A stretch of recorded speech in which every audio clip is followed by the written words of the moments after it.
अस्सलाम वालेकुम हुजूर।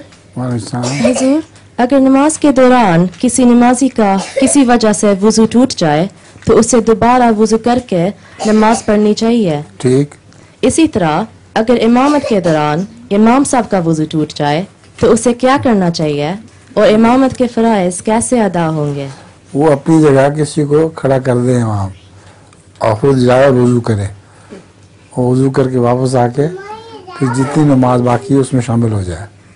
जज़ाकल्लाह। एक बद्दू का आता है कि वो उसकी हवाएं भी छूट रही थी और नमाज भी पढ़ी जा रहा था, तो उसको किसी ने बाद में कहा कि तुम खुदा का खौफ करो, तुम्हारा वुजू तो टूट रहा था 7 कई दफा और तुम उसी तरह नमाज पढ़ते रहे हो।